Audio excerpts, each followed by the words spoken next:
সবাইকে আমার চ্যানেলে স্বাগত জানাচ্ছি। আমাদের আজকের বিষয় বয়েলের সূত্র।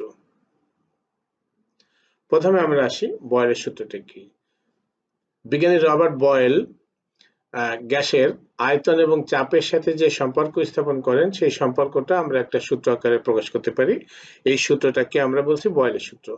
বয়েলের সূত্রটা হলো স্থির তাপমাত্রায় নির্দিষ্ট ভরের যে কোনো গ্যাসের আয়তন তার উপর প্রযুক্ত চাপের ব্যস্তানুপাতিক। দেখো, আমরা বলছি যে স্থির তাপমাত্রায় যে কোনো নির্দিষ্ট ভরের একটি গ্যাসের আয়তন হবে তারপর প্রযুক্ত চাপের ব্যস্তানুপাতিক। আমরা এখানে আয়তনটা যদি আমরা ভি ধরি, দেখো আয়তনটা যদি আমরা এখানে ভি ধরি এবং চাপ যদি আমরা পি ধরি, তাহলে এখানে ভি প্রপোর্শনাল টু আমরা পি পাই। তাহলে এখান থেকে দেখো যে আমরা যদি প্রপোর্শনালিটি চিহ্ন তুলে দিই তাহলে এখানে আমরা একটা কে পাবো, আমরা এটা পাবো। দেখো এই কেটাকে আমরা বলছি একটা সমানুপাতিক ধ্রুবক। দেখো কেটাকে আমরা বলছি সমানুপাতিক ধ্রুবক। এই কেটাকে আমরা বলছি সমানুপাতিক ধ্রুবক। এই সমানুপাতিক ধ্রুবকটা নির্ভর করে গ্যাসের ভর এবং তাপমাত্রার উপরে। গ্যাসের ভর এবং তাপমাত্রার উপরে। এখন দেখো আমরা এটাকে যদি এই পাশে নিয়ে আসি তাহলে পিভি সমান কে। তাহলে বন্ধুরা আমরা বলছি যে পিভি সমান কে, এর অর্থ দাঁড়ায় যে আমরা পি এবং ভি এর মান যদি পরিবর্তন করতে থাকি তাহলে গুণফল সবসময় ধ্রুবক থাকবে। ধরো আমরা পি এর মান যদি আমরা এইভাবে চেঞ্জ করতে থাকি, ধরো এইভাবে চেঞ্জ করলাম 1 2 3 4, এভাবে যদি আমরা চেঞ্জ করতে থাকি তাহলে ভি এর মানটা আমাদের পরিবর্তন হবে। তাহলে ভি এর মানটা আমাদের এমন ভাবে পরিবর্তন হবে যে দুটার গুণফল সবসময় সমান। তাহলে এখানে দুটার গুণফল যদি সমান হয় তাহলে এটা আমরা প্রত্যেকটাকে যদি 1 কে আমরা এগুলো দিয়ে ভাগ করি তাহলে সেক্ষেত্রে আমরা পাই, আমরা একটু ধরে নিই, ধরো পিভি এর আমাদের গুণফল আছে ধরো 20। তাহলে সেক্ষেত্রে আমরা এখানে যদি পি সমান 1 ধরি, পি সমান 1 ধরি, 2 ধরি, 4 ধরি, 5 ধরি, 10 ধরি এবং 20 ধরি, তাহলে ভি এর মান হবে আমাদের এখানে 20 10, তারপরে আমাদের এখানে হবে 5 4 2 1। দেখো আমরা প্রত্যেক ক্ষেত্রে যদি আমরা গুণ করি, এই যে এই দুটো যদি আমরা গুণ করি তাহলে প্রত্যেক ক্ষেত্রে দেখো আমাদের 20 হবে, গুণফলটা 20 হবে। খেয়াল করো গুণফলটা 20 হবে।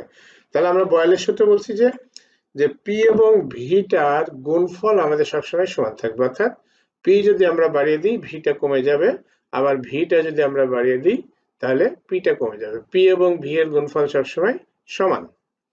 তাহলে বন্ধুরা আমরা এখানে যদি পি এবং ভিটা চেঞ্জ করতে থাকি, এরকম ধরো P1 P2 P3, এভাবে যদি আমরা Pn পর্যন্ত নিয়ে থাকি, একইভাবে V1 V2 V3 এভাবে আমরা Vn পর্যন্ত যদি আমরা নিয়ে থাকি তাহলে সেক্ষেত্রে আমরা দেখব, দেখো P1 V1 সমান P2 V2 সমান P3 V3 সমান, এভাবে আমাদের যাবে, শেষ পর্যন্ত আমাদের Pn Vn সমান কে হবে।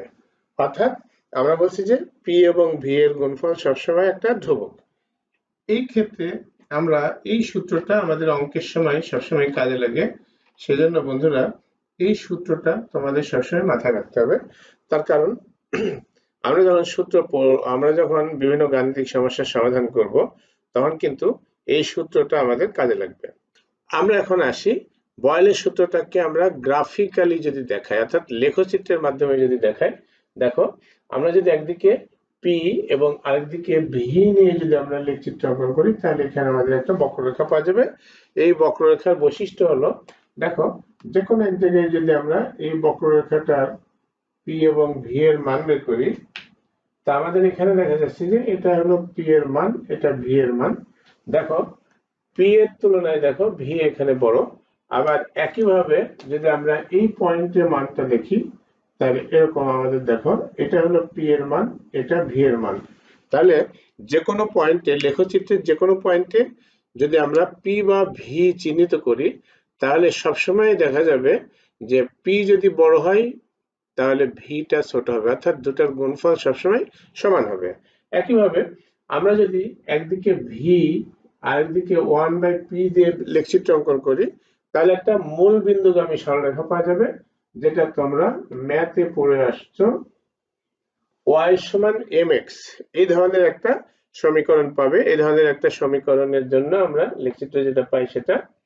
এরপরে দেখো, যেহেতু পিভি সবসময় ধ্রুবক, সেজন্য আমরা পি যতই বাড়াই না কেন, পিভিটার মান সবসময় সমান থাকবে। আমি আবার বলছি যে যেহেতু পিভি সমান কে, তাহলে পির মান আমরা যতই বাড়িয়ে দিই না কেন, পিভির মান সবসময় সমান। এই লেখচিত্র দিয়ে তাই বোঝানো যাচ্ছে যে আমরা একদিকে পিভি আর একদিকে পি নিয়ে যদি লেখচিত্র অঙ্কন করি, খেয়াল করো, তাহলে পি এর মান আমরা এখানে যতই বাড়িয়ে দিই না কেন, পিভি এর মান সবসময় সমান থাকবে। অর্থাৎ এরকম একটা আমরা লেখচিত্র পাবো, যেখানে আমরা বলছি যে পি এবং ভি এর মান মানের গুণফল পি এর বৃদ্ধির সাথে সাথে কিন্তু একই থাকবে। এখানে পি যতই বাড়ুক না কেন, এদিকে পি বেড়েছে দেখো, কিন্তু পিভি এর মান অর্থাৎ পিভি এর গুণফল সবসময় সমান থেকেছে।